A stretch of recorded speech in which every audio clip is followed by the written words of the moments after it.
day grade 9. So today we'll be discussing the vertex form and standard form of a quadratic function.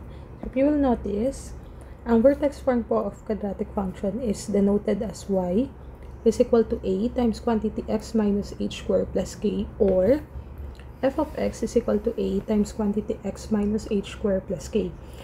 Then, ang standard form naman ng quadratic function is y is equal to ax squared plus bx plus c, or f of x is equal to ax squared plus bx plus c. So, yung standard form na tinutukoy natin is almost the same with the standard form ng quadratic equation. But in this case, we're comparing na, we have two variables na po. So, in this case, we have y and x. And in this case naman, we have f of x and x, or function of x and x.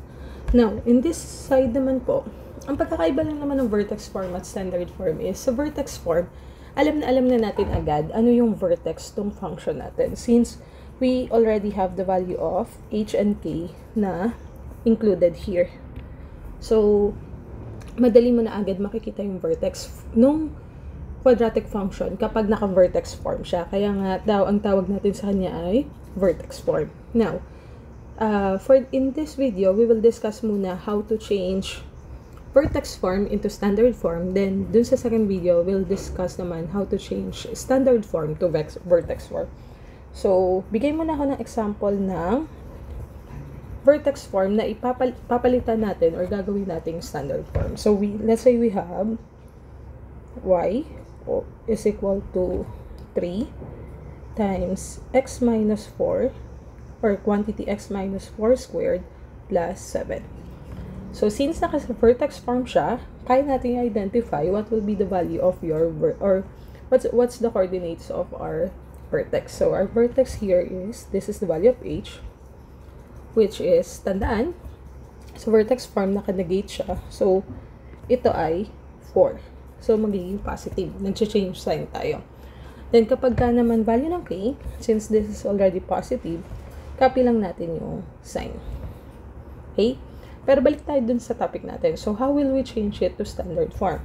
So, gagamitin natin ulit yung square of a binomial na diniscuss natin din nung nakaraan. That is, quantity a plus b square is equal to a square plus 2ab plus b square, or quantity a minus b square is equal to a square minus 2ab plus b square. Or yung shortcut natin, that is y is equal to 3 times square mo lang tong x, so that will be x square.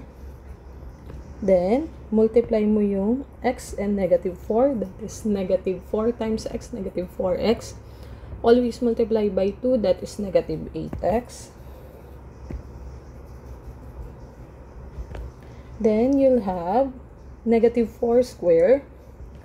So, that is positive 16, copy yung 7.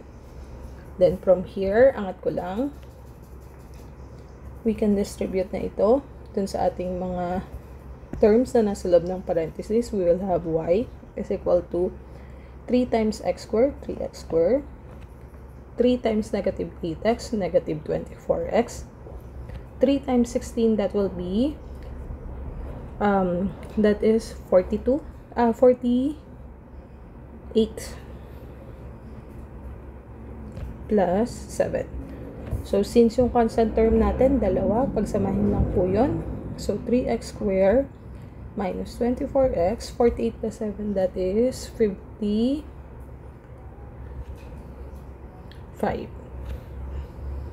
And that is how to change vertex form into standard form.